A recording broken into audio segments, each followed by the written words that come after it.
கைலாய பரம்பரையில் சிவஞான போத நெறி காட்டும் என்னை பயில் வாய்மை மெய்கண்டான் சந்ததிக்கோர் மெய்ஞான பானுவா குயிலாரும் பொழில் திருவாவடுதுறை வாழ்குரு நமச்சிவாய தேவன் சைலாதி மரபுடையோன் திருமரபு நீடூழி தழைகமாதோ சைலாதி மரபுடையோன் திருமரபு நீடூழி தழைகமாதோ சைலாதி மரபுடையோன் திருமரபு நீடூழி தழைகமாதோ சைவத்தின் மேல் சமயம் வேறில்லை அதில் சார் சிவமாம் தெய்வத்தின் மேல் தெய்வம் இல்லெனும் நான் மறை செம்பொருள் வாய்மை வைத்த சீர் திரு தேவாரமும் திருவாசகமும் உய்வை தரச் செய்த நால்வர் போற்றால் எம்மை துணை ஊழியர்கோன் வெப்பொழித்த புகழியர்கோன் கடல் போற்றி ஆழிமிசை கல்மிதப்பில் அணைந்த பிரான் அடி போற்றி வாழி திருநாவலூர் வன் தொண்டர் பதம் போற்றி ஊழிமலி திருவாத ஊரார் திருத்தால் போற்றி போற்றி தெய்வ செக்கிழார் திருவடிகள் போற்றி போற்றி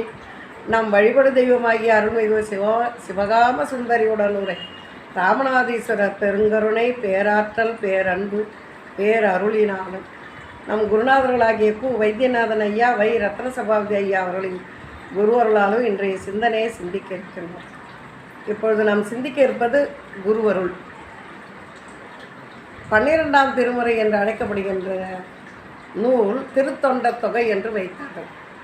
ஆனால் செயற்கரிய செய்வார் பெரியர் என்று சொல்லுக்கேற்ப அது செயற்கரிய செயல்களை செய்த பெரியவர்களை பற்றி கூறியதால் அந்த நூலுக்கு பெரிய புராணம் என்று பெயர் வைத்த போது அந்த பெரிய புராணம் என்ற பெயர்தான் இன்றளவும் நிலைத்திருக்கிறதுக்கு காரணம் அந்த பெரிய புராணத்துக்குள்ளவே இருக்கக்கூடிய அனைத்தும் தொண்டு, அது திருத்தொண்டுன்றதால அந்த பெரிய புராண ஆசிரியர் தன்னோட குருநாதராகிய நம்பியாரூரார் அருளி செய்த திருத்தொண்ட தொகையும் நம்பியாண்டார் நம்பிகள் அருளிய திருத்தொண்ட திருவந்தாதி என்ற வழி நூலையும் இரண்டையும் 2 கண்கள் போல் பாவித்து அருளி செய்யப்பட்ட அந்த நூல் திருத்தொண்டர் புராணம்.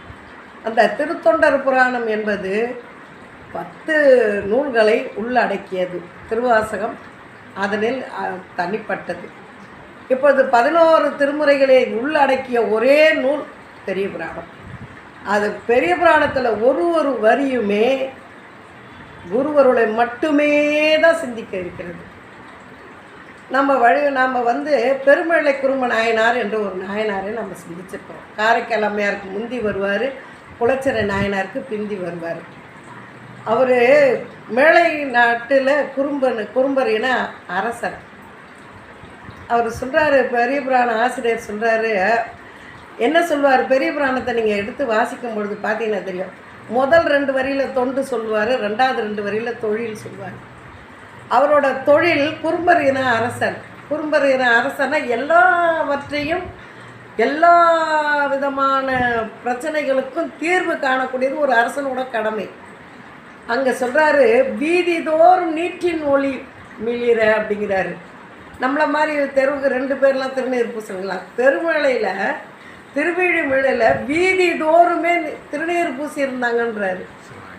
அப்பேற்பட்டவர் என்ன பண்ணார், தன்னோட செவி வழி செய்தியாக சித்தம் நிலவும் தொண்டர் தொகை பாடிய நம்பியாரூரார் மீது மாறாத காதல் கொண்டாராம்.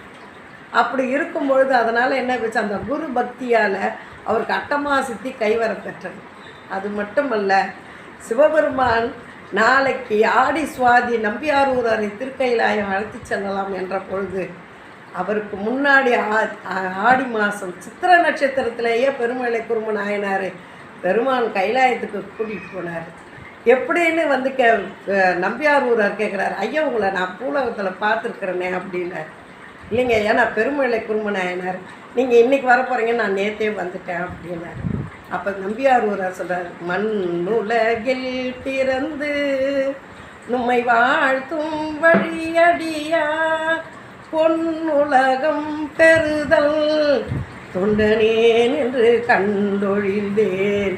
அந்த 2 வரிக்கு சொன்ன விளக்கம் என்னன்னா, அவர் கொண்ட குரு பக்தியின் காரணமாக சிவபெருமான் நினைத்ததையே அடியவரோட நினைப்பில் வருது அப்படின்னு சொன்னால் அது முழுக்க குரு பக்தியால் தான் அப்படின்னு சொல்லும் பொழுது இதுதான் குரு பக்தியோட உண்மையான சிறப்பு என்று சொல்லி சிந்தனையை நிறைவு செய்கிறோம். அரகரா அரகரா அரகரா.